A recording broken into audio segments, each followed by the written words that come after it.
E aí pessoal, sejam bem-vindos a mais uma aula. Nessa aula de hoje a gente vai falar de um princípio fantástico, que é o princípio de Arquimedes, tá?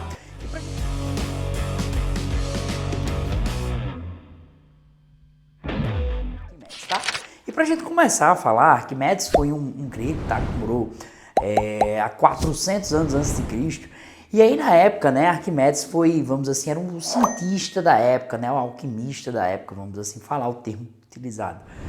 E aí o teorema, que é chamado teorema do empuxo ou o princípio de Arquimedes, ele surgiu porque o rei da região ele tinha uma necessidade, tá? Ele ia comprar uma coroa de ouro, essa é a história que se conta, tá? Que ele queria comprar uma coroa de ouro e deu uma missão a Arquimedes de fazer o seguinte: Arquimedes, você vai fazer o seguinte, o cara tá me dizendo que vai me vender com essa quantidade de ouro aqui. Eu preciso saber se a quantidade de ouro que tem na coroa realmente condiz com o que ele está falando.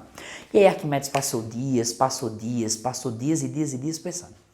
E aí a história conta que Arquimedes foi tomar um banho, né, naquelas banheiras, naquela antigamente era uns banhos naquelas banheiras de madeira.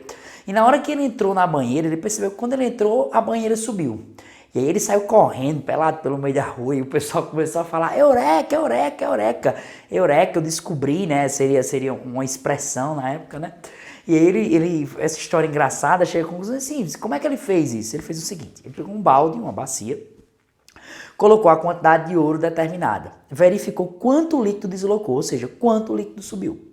Depois, ele pegou a coroa e tinha marcado, né, o quanto tinha subido. Se aquele valor, né, se tivesse aquela mesma quantidade de ouro, realmente como o cara tinha informado, aquela, vamos assim dizer, aquele líquido ele subiria a mesma altura. E lá o líquido não subiu, então conseguiu comprovar que não tinha aquela quantidade de ouro, né? E a gente sabe, devido à propriedade chamada de densidade dos materiais, que os materiais mais densos, né, eles tendem a ir para o fundo e os menos densos, eles tendem a subir, né? Mas agora a gente vai entender por um conceito de dinâmica, por meio de um conceito de força, o que é que isso significa, tá? Então, o que é que Arquimedes disse? Todo corpo imerso em um fluido sofre a ação de uma força de empuxo. Então, o empuxo é uma força. Pessoal, a gente se lembra lá de dinâmica que a gente tratou de uma coisa chamada força normal. Vocês se lembram da força normal? O que era a força normal? Comprimiu uma superfície para baixo, a superfície respondia me jogando para cima. Não era assim que acontecia? Bom, a mesma coisa praticamente acontece aqui. Só que agora é como se fosse uma reação, ao invés de uma compressão da superfície, uma reação à compressão do fluido. Ou seja, eu estou empurrando o fluido para baixo, o fluido responde me jogando para cima. É tanto que a orientação do empuxo tem sentido de baixo para cima. Ou seja, eu empurro o fluido para baixo, o fluido responde me jogando para cima. Essa daí é a primeira relação em sentido do empuxo. Como é que esses experimentos foram realizados naquela época e como é que a gente faz hoje para fazer essas comprovações? Antes da gente entrar em como é que a gente calcula o empuxo. Calma. Vamos lá. A gente já teve até a sensação, antes de eu entrar aqui, quando a gente vai para a piscina, né, e consegue colocar alguém nos braços, a gente consegue facilmente colocar alguém nos braços dentro da piscina, imerso em água, do que, às vezes, colocar aqui no ar, no ambiente que a gente convive, né. Isso acontece, né, porque o fluido, né, ele ajuda a gente com essa força de empuxo, ou seja, joga para cima, né. E aí o que acontece? Como é que esses primeiros experimentos, eles rolaram, né? Então a gente tem aqui duas bacias, tá? Praticamente duas bacias. E é verificado aqui, tá, em um instrumento que a gente chama de dinamômetro, tá? Que ele mede ali a quantidade de força, né? E aí foi inserido 3,5 newtons, tá? Então, aqui a gente tá livre, a gente sabe que a única influência que existe aqui nesse caso é uma força chamada de força-peso, né? Que essa força-peso é dada como sendo massa vezes a aceleração da gravidade. Então, a gente chegou à conclusão, né, que o peso tem valor aí de 3,5 newtons, tá? Então, o nosso peso tem valor de 3,5 newtons. Bem interessante essa situação. E aí, o que ele notou, né? Quando a gente bota essa pedrinha agora dentro da água, o valor que é mostrado aqui não é mais 3,5. O valor que é mostrado aqui é um valor de 3. E o que a gente nota, né? Quando a gente vai colocando, que a gente vai vamos assim dizer, inserindo ele no líquido, o que vai acontecendo?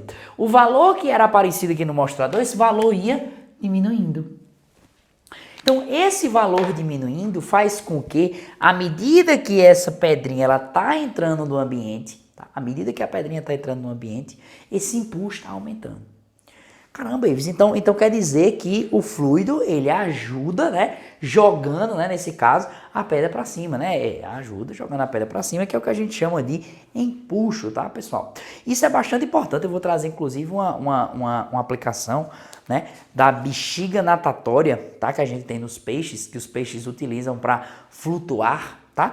Mas assim que eu fizer esse comentário aqui, a demonstração matemática, eu mostro essa aplicação com a bexiga natatória. Agora você vai entender como é que o peixe ele consegue subir e ele consegue descer facilmente utilizando esse processo do empuxo, tá?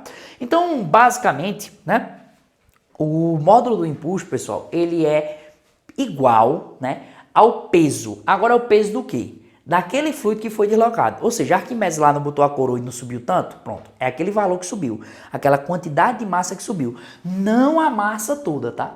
Por exemplo, se eu colocar aqui 1 kg aqui dentro, né, vamos assim dizer, se eu colocar 1 kg aqui dentro de pedra, vai subir 1 kg de água. Se eu colocar 2 kg de pedra, vai subir 2 kg de água. E assim sucessivamente, né? Porque à medida que eu vou colocando a pedra, vai acontecendo a eventualidade disso aqui estar subindo. Isso é bem intuitivo de entender. Então, o nosso empuxo, né, matematicamente, ele é igual ao peso do líquido deslocado. O que é que significa peso do líquido deslocado? Mais uma vez, ó. Vamos dizer que a referência era aqui, tá? Vou fazer essa referência de verde, tá? Então, a referência era aqui, tá? E ela agora está sendo aqui, ó. A referência estava sendo aqui. Então, a massa, né, vamos assim dizer, a massa desse líquido deslocado seria essa daqui, ó. Tá? Essa parte aqui. Beleza? Então, isso daqui é o que a gente chama de líquido deslocado. Eu estou sendo bem atencioso nessa parte, porque depois que a gente engata nesse assunto, ele não para mais não, sabe?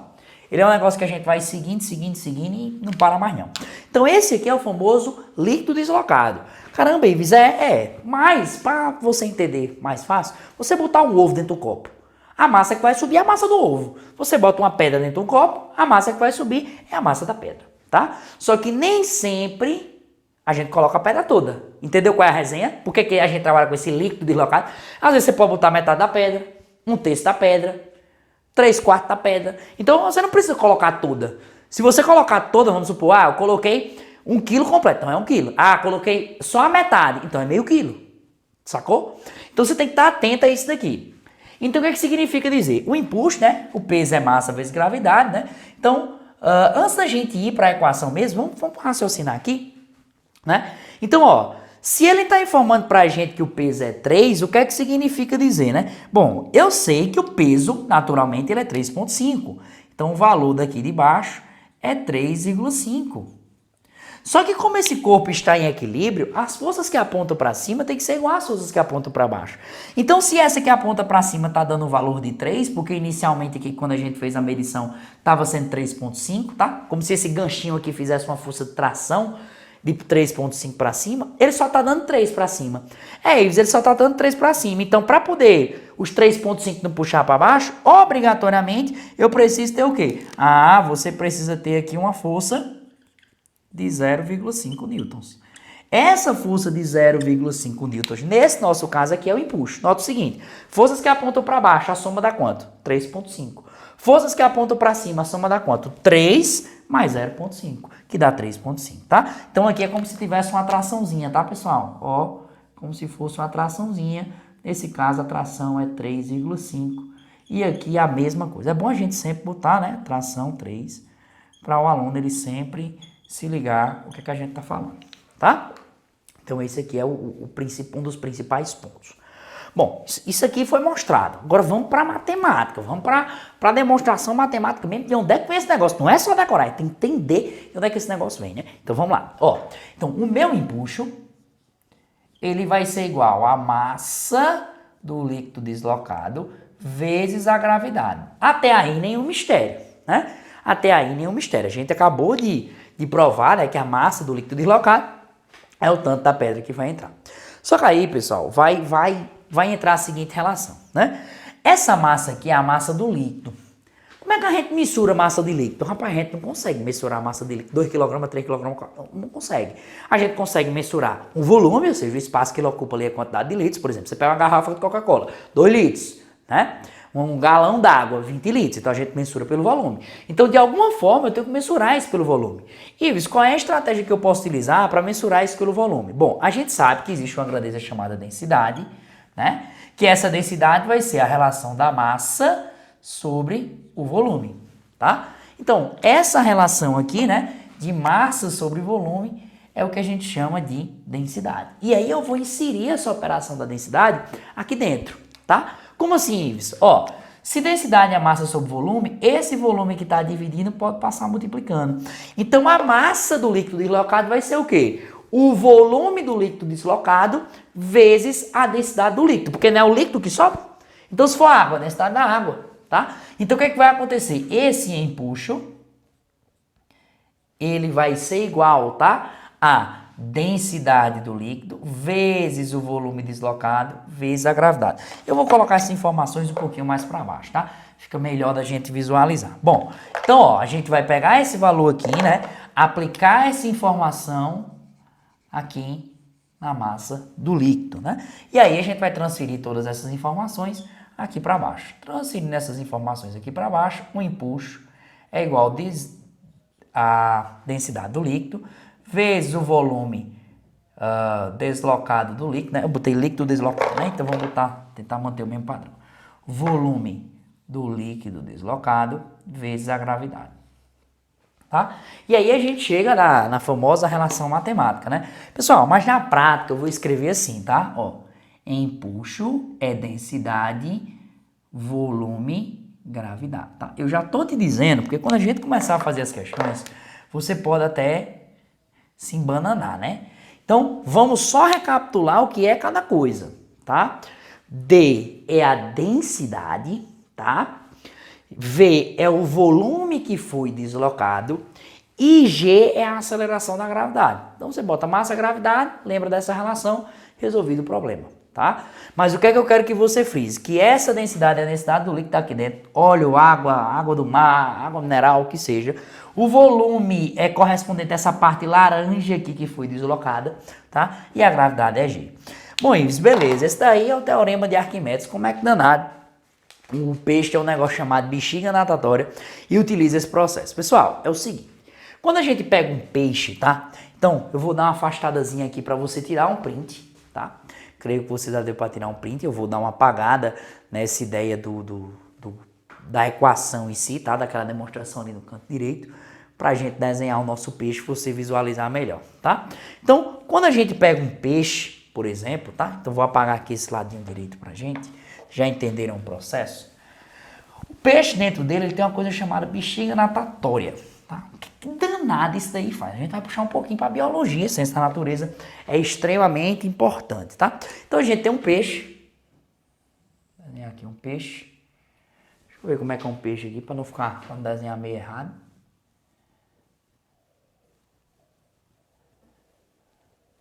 Vou desenhar um peixe aqui. Vai ficar mais ou menos, mas vai dar para entender que é um peixe. Já deu para entender, tá aqui o peixinho, olhando o peixinho, sorrindo, tá? Bom, esse peixe dentro dele tem essa coisa que ele chama aí de bexiga natatória, né? O que é que essa bexiga natatória faz? Ela enche e esfria, né? Quando esse corpo ele tá em equilíbrio, tá? Em outras palavras, ele tá se movendo aí, vamos dizer, para a direita, tá? Quando ele está em equilíbrio, o que é que acontece? Existe o peixe, é o peso do peixe, né, que aponta para baixo, o peso do peixe que aponta para baixo, e consequentemente o empuxo, né, que aponta para cima, tá? Então a gente tem tanto um peso como a gente tem um empuxo. No caso desse corpo, ele está, vamos assim dizer, em equilíbrio, ou seja, ele nem está subindo nem está descendo, em equilíbrio,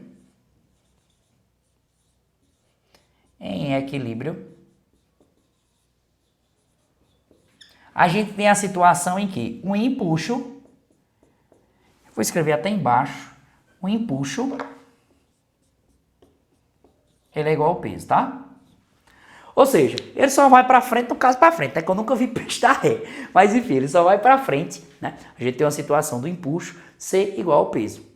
Ives, quando ele quer subir, o que é que ele quer fazer, tá? Vamos dizer assim que ele queira, né, movimento ascendente, tá? Em outras palavras, subir. Então, em equilíbrio, caso ele queira subir. Bom, caso ele queira subir, o que é que ele precisa fazer? Ele precisa, de alguma forma, né, fazer com que o empuxo seja maior do que o quê? Do que o peso. Como é que ele faz esse empuxo ser maior do que o peso? Você deve estar se perguntando agora. Minha Nossa Senhora, é pelo processo de inchar, tá, pessoal? Essa bexiga natatória, ele vai inchar e desinchar. Biologicamente é isso. Então, ele vai fazer esse processo biológico, fazendo com que esse empuxo, ele fique maior do que o peso. Aí, vamos voltar um pouquinho para a dinâmica? Se o empuxo for maior do que o peso, a força resultante aponta para onde? A força resultante aponta para cima. Quando o empuxo é igual ao peso, a força resultante é zero. Então ele está em equilíbrio, né? Força resultante igual a zero. Então ele aponta para cima. E se ele subir, a força para cima. Para ele descer, tá? Ou seja, fazer o movimento descendente, ele precisa que o empuxo seja menor do que o peso. Por quê? Porque o peso vai ser maior, o peso sendo maior, a força resultante é menor do que zero, tá? Mas biologicamente, vocês podem conferir com o professor de biologia, é mais incomum isso, tá? O peixe ele mais sobe, né? E fica em formato retilíneo, geralmente nessas situações. Então, extremamente interessante essa situação, tá? Porque a gente tem uma situação onde a gente está em equilíbrio, força resultante igual a zero, a força resultante para cima, caso ele queira subir, empuxo maior do que peso, caso ele queira descer, a força resultante para baixo, ou seja, peso maior do que o empuxo. Agora, o que é que eu quero frisar com você para você não se enrolar, tá? Primeiro ponto. Ives, o peso. O peso, pessoal, tá? Nesse caso do animal, ele é um valor fixo, tá? Por favor, não esqueça disso não. Por que eu tô dizendo isso para você? Porque em algumas questões pode aparecer assim, o peixe para poder flutuar diminuiu o seu peso. Não, ele não diminuiu o seu peso, tá? Inclusive, essa sensação de diferença, vamos assim dizer, botei fulano dentro da água e consegui pegar nos braços, a gente chama de peso aparente, tá? Pode aparecer esse nome. O que é que vai ser o peso aparente? Seria a força resultante, tá, pessoal? A diferença do empuxo pelo peso, tá? Seria isso daí. Mas não se preocupe muito com isso não. O que é que eu quero que você se ligue? Que esse peso, ele é fixo. Por quê? Porque esse peso, ele é a relação da massa vezes a aceleração da gravidade. Se esse peixe aqui tiver 1 kg, vai ser 1 kg vezes 10. Na verdade, 10 newtons, tá? Então, você tem que estar atento a isso daí. Tem que estar muito atento a isso aí. Então, o peso é fixo. Porém, o empuxo, ele é variável. Por que ele é variável? Porque o empuxo, ele depende da densidade do líquido, do volume que está imerso vezes a gravidade, tá? Então, preste muita atenção. A gravidade, claro, é fixa. O volume não, porque ele pode estar um pouquinho para fora, um pouquinho para dentro, um pouquinho para fora, um pouquinho para dentro. E a densidade geralmente é fixa, porque, por exemplo, se a gente pega o peixe, ele está ali na água do mar, ou na água do açude, ou na água do rio, enfim. Então, a relação aqui tem a ver com volume, que aí mais a fundo a gente vai entender movimento de balão, movimento de submarino, que tem tudo a ver em interpretação, né? Tudo a ver com o conceito, né, da bexiga natatória voltada para o peixe, tá? Então, pessoal, essa daqui foi mais uma aula no qual a gente discutiu um pouquinho sobre o princípio de Arquimedes. Aprendemos que o empuxo tem orientação de sentido para baixo e que a sua equação é a densidade do líquido, o volume que é deslocado, vezes a aceleração da gravidade. Agradeço mais uma vez a sua presença até aqui e a gente se encontra no próximo momento.